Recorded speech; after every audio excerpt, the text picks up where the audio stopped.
What's up guys, it's Enigma Hood, and I'm going to be doing a video response to Integralmath's video about the men's rights movement, which in turn is also a video response to a video made by a guy named Steve Shives, who did a video about the 5 stupidest things about the men's rights movement.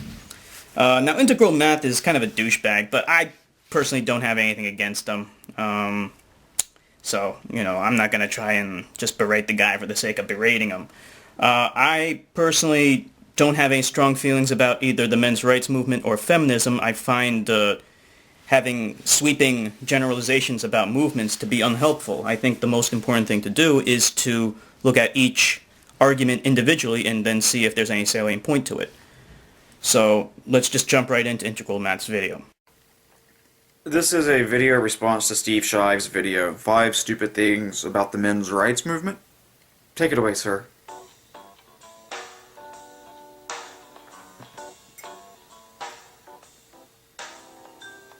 Hey, here are 5 stupid things I've noticed about the men's rights movement.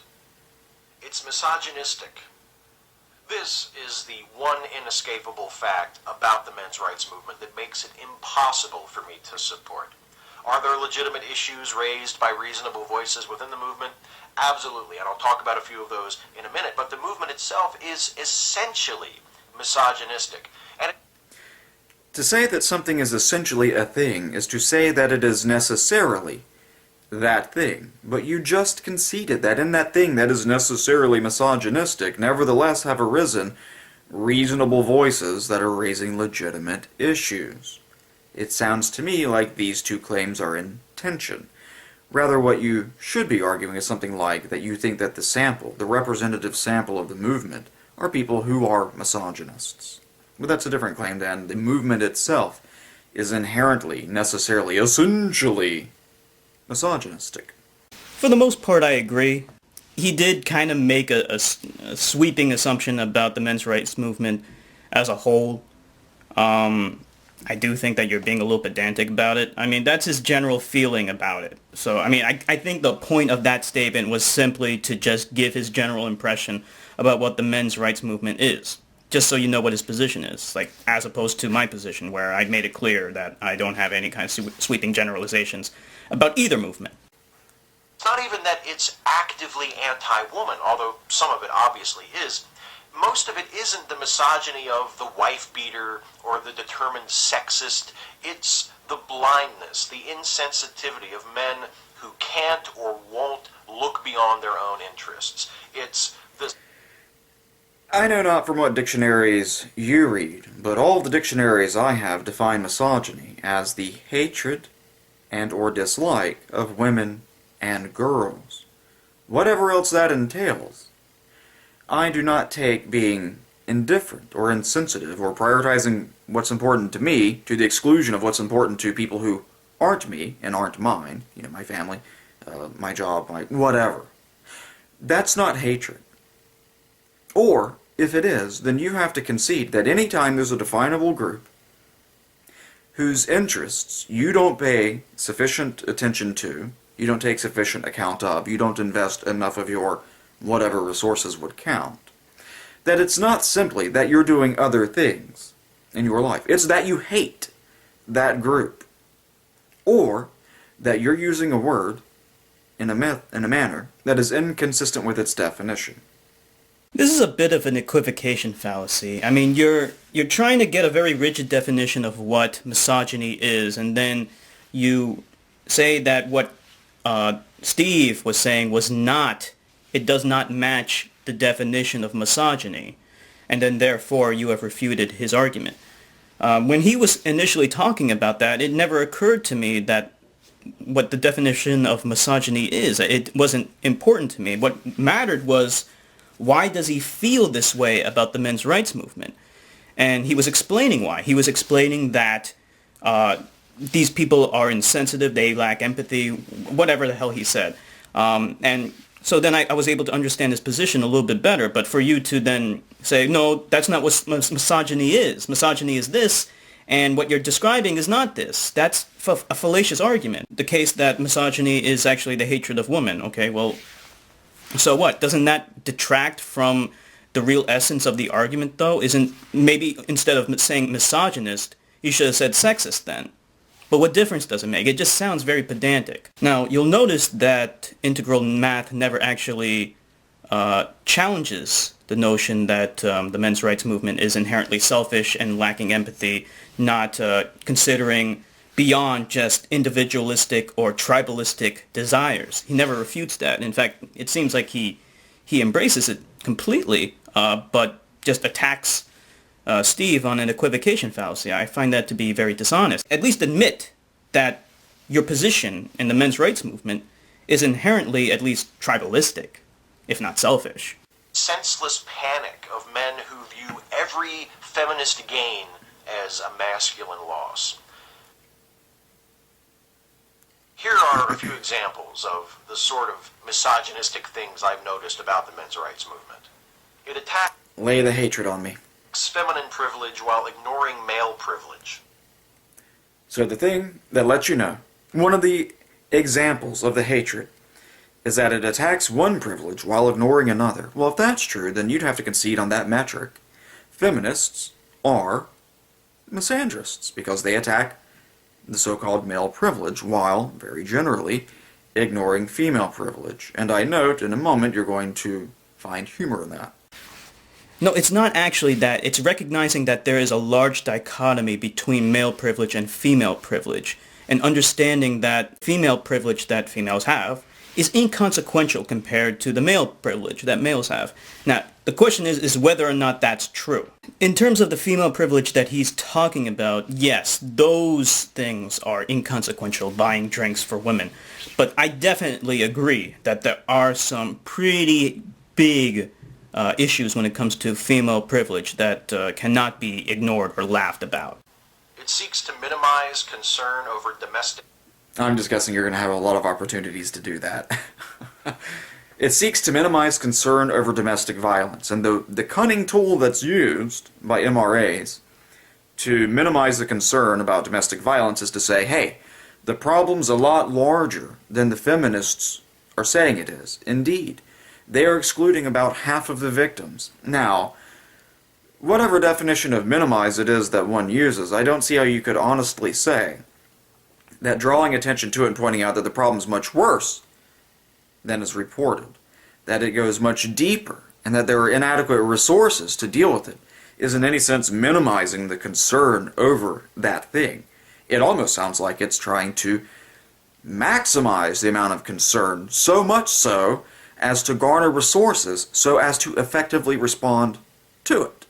I don't think that the men's rights movement is necessarily bringing more attention to domestic violence. I think it is shifting focus to another form of domestic violence, which is perfectly fine. Domestic violence against men is of course a concern, and I can attest to that. Okay, but I'll get to that later too. Violence. Sure, violence against women is terrible, says the men's rights movement member, feigning half-assed interest in the issue he's about to try to undermine. But what about violence against men? You never hear about that. As though there's this silent epidemic of woman-on-man domestic abuse. Interesting that you mentioned that. What if that's actually the case? Which? And you know what? Maybe there is. And how would you know? Since clearly what we should do is put the MRM people, the MRAs, off to the side and ignore the literature that they have, the studies that they will present if you ask them for them. So let's put that off to the side. How would you go about determining that this thing exists? And you concede that it could well exist. You don't actually know. Nevertheless, you give it this what was it, invisible, like it's a silent epidemic? And if so, that's a terrible thing. I don't support anyone beating up anyone as a general principle. Yes, I will take that bold stance. Wow. You're really on the vanguard of being a social justice warrior, aren't you? I salute you, sir. All we know for sure about woman-on-man domestic... I don't want to sound overly partisan here, but tentatively, I'm going to come out in opposition to genocide. Just so everyone knows. I'm just going to take that faith leap right there. abuse is there are far fewer reported incidents of it than man-on-woman domestic abuse. Yes.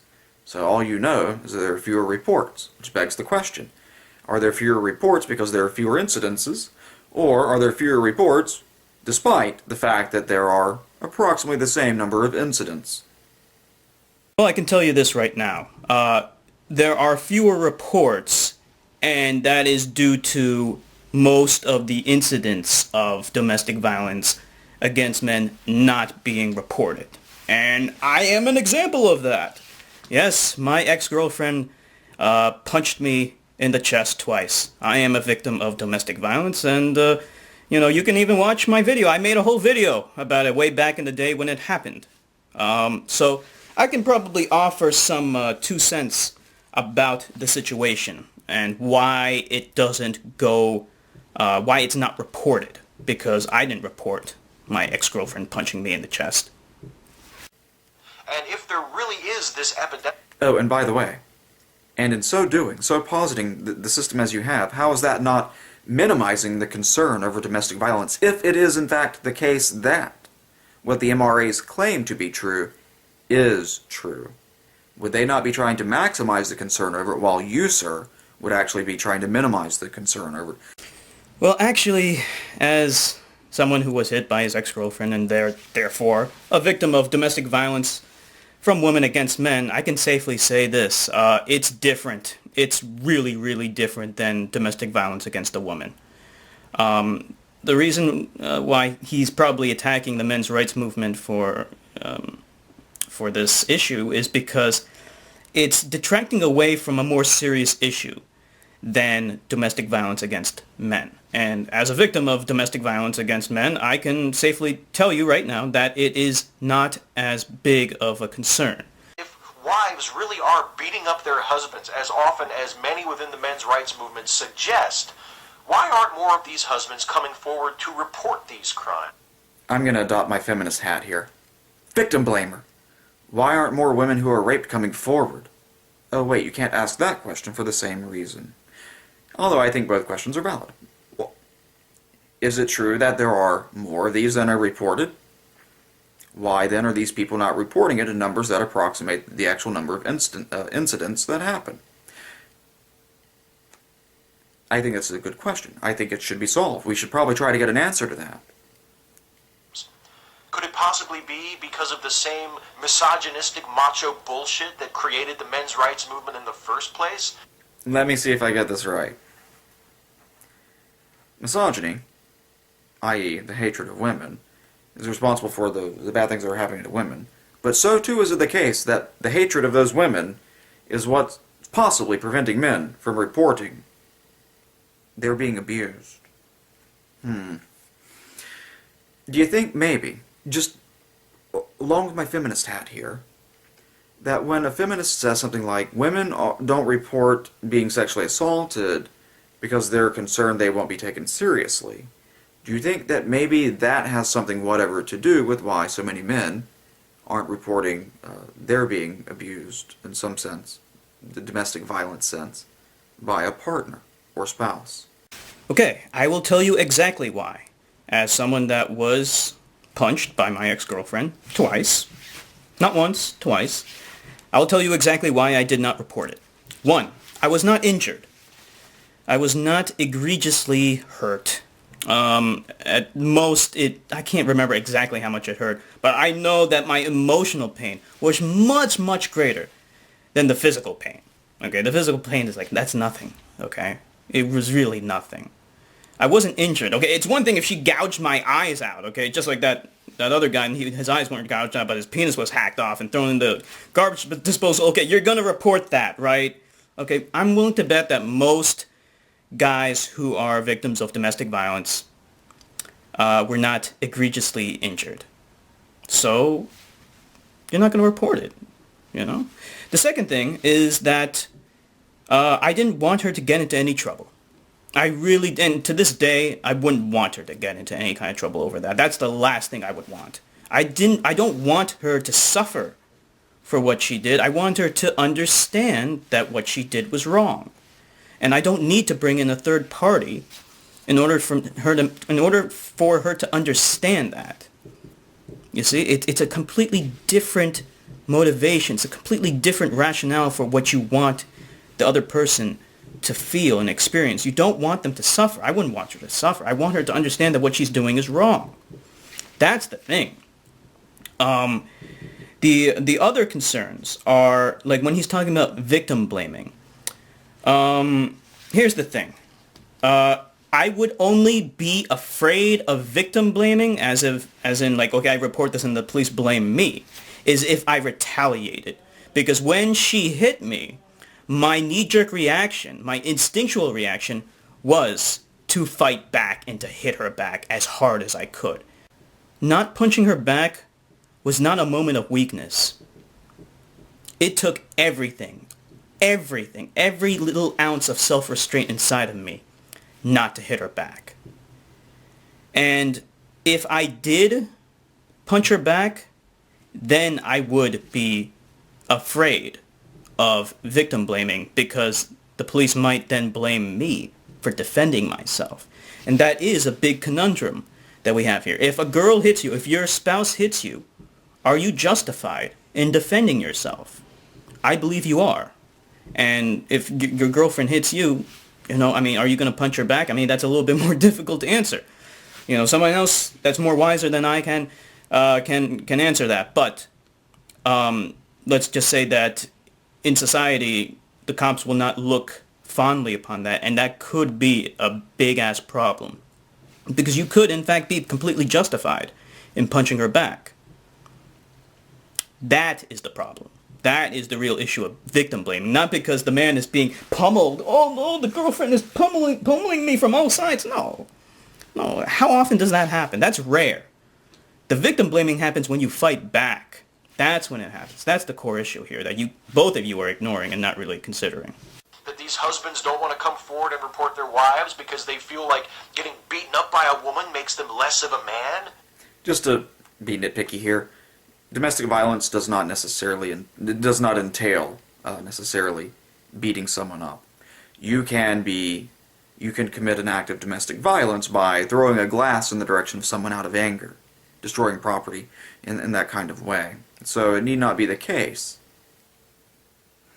that it be an ass kicking for it to count as domestic violence. And that's something that you should bear in mind.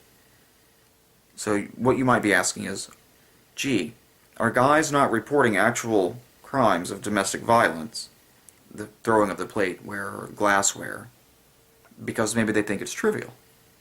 Because they didn't actually get their asses kicked. Things like that. That's exactly it.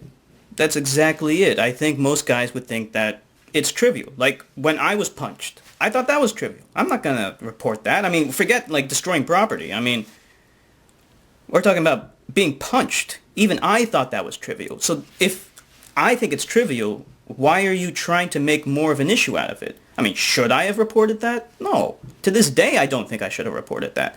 So the real issue is that you're spending too much time trying to make a mountain out of a mound hill, or whatever the fuck that saying is. I mean, you're making a big issue out of a small issue, something that's not as big of a deal as domestic violence against women, which I'm willing to say is a much, much bigger deal. That's the problem.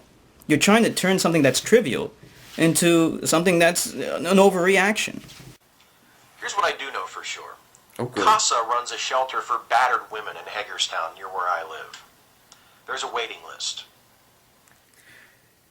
For the men's shelter for battered men, the shelter for battered men that they run in your area, is there a waiting list for that one too? Who am I kidding? I think I'm just going to go ahead out on a limb here and just guess. CASA's not running a battered men's shelter. Or are they? Okay, well, this sounds like such a good retort, right, on the surface. But again, we're missing the context here, that abuse against women, domestic violence against women, is far more severe than domestic violence against men. Do you think I should have gone to a battered shelter for being punched in the chest twice? Come on. No, you don't need that. But women do. And that's the point that he was making. He was saying there is a battered women's shelter that women actually need, that they need to go to. And it's so overflowing that there's a waiting list. Whereas there are so few battered men that you don't even need a battered men's shelter. Unless you're insinuating that you need to have a battered men's shelter. Is that what you're implying with that remark? I would like to know. Do you honestly think that domestic violence against men is as severe as domestic violence against women? I'm not trying to denigrate domestic violence against men. It happened to me. And there are real issues with what happened there that need to be resolved. Namely, whether or not a man has the right to fight back. And if he does, is he going to get victim blamed? That is a real issue, which you're not really paying attention to. You're just talking about, oh, poor man being beaten up. That's not realistic. He's not realistically going to be battered by some stupid crazy bitch going like this to his fucking head. No, what's realistic is the woman hits him and he hits back.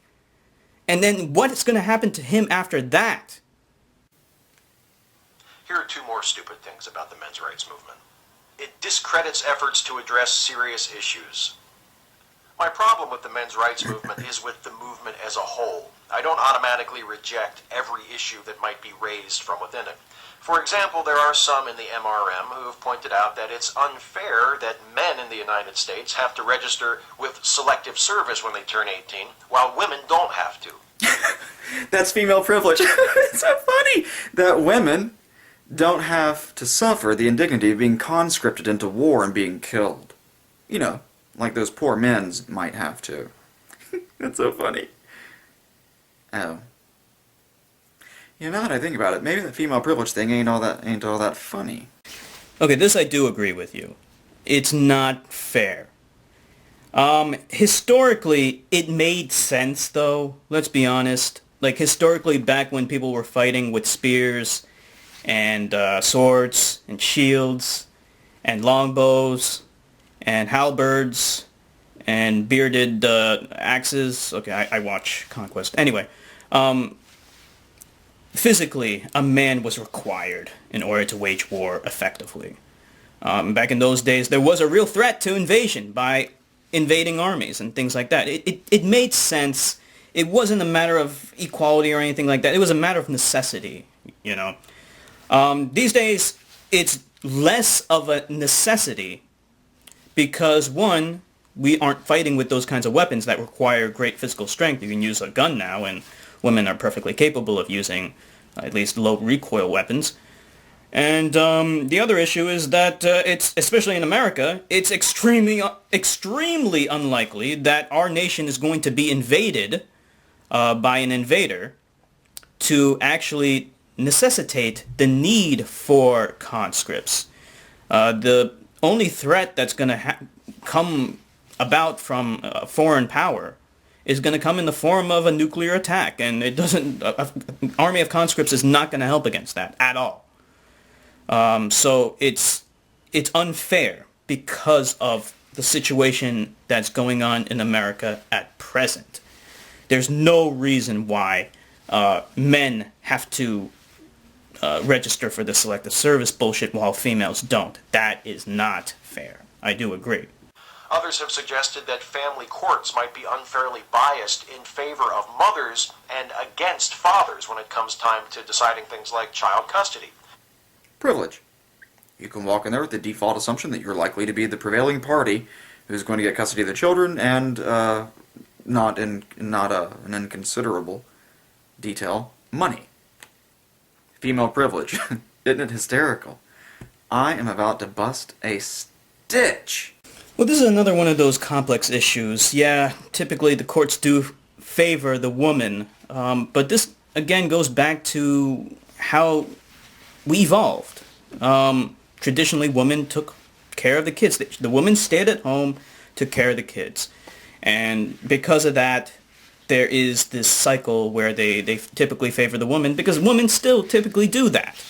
In my opinion, it should be balanced. Like, and in theory, it is supposed to be taking into consideration all the other factors, like whether or not the man is at home all the time to take care of the kids, whether he has someone to take care of the kids, whether it's a new wife or a nanny or whatever. Those are issues that have to be taken into account. But it could, even if we take into account all those things, we're probably still going to see a disparity between custody given to the mother or custody given to the father. Okay, and how can you absolve those problems? if inevitably this is how we are biologically hard-coded to be, where women typically have their maternal instincts kicking in, and they just, when they have kids, they just typically stay at home and with the kids and rear them. Whereas the man goes out, like he did back when we were living in the jungles and the forests. He went out and hunted for food. These days he goes out and he earns money. That has not changed. The only thing that's changed is hunting as opposed to making money. Okay, now I'm going to skip ahead partially because my battery's running out of juice and because there really isn't anything interesting, but there is one thing I do want to remark on. Feminists. I've actually had people ask me this question, and the answer is because women, that is, members of the feminine sex, are the group of people that has historically been mistreated and are now seeking... Historical. I'm sorry. Are you saying that current laws are to redress past issues that no longer exist? Unless you are going to claim that there is this disparity happening today, right now, then you're not saying anything except, oh, in our past, bad shit happened, therefore, despite the fact that that problem was taken care of, we're nevertheless going to punish people who had no part in the thing that happened before anyone who's living now was ever alive. Hell, let's just give restitution for slavery and hand back the United States to the Native Americans. Some people go for that. Do you? It would seem to be a consequence of your argument because of past injustices. The people who live today nevertheless have to make up to people who weren't victims of that injustice and were not the people who perpetrated the injustice you are citing to as being the thing that's relevant here. It's the same reason, for example, why the word nigger is still offensive. It's because there's a history associated with that word. And we can't ignore that history that's involved. And historically in America, whites were the ones that oppressed blacks. So because it has that historical context, the fact that there's equality now on the books does not absolve the historical ramifications that it has today, the lasting effects that it has today. And it's the same thing with women. There have been injustices against women, but it doesn't mean that the lasting effects of those injustices are absolved. That's the point that I was trying to make, that historically they are the ones that were oppressed, and it has lasting effects. Those effects have not just vanished, and that's the problem. And that's what you don't seem to understand. It's not a matter of reparations. It's a matter of understanding that there are current issues due to the historical injustices.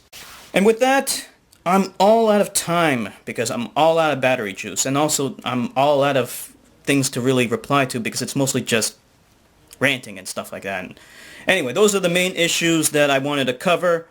I want to know what you guys think. I want to know what you guys think about the men's rights movement and what you think about feminism and also some of the issues that were brought up here. This is Enigma Hood signing off.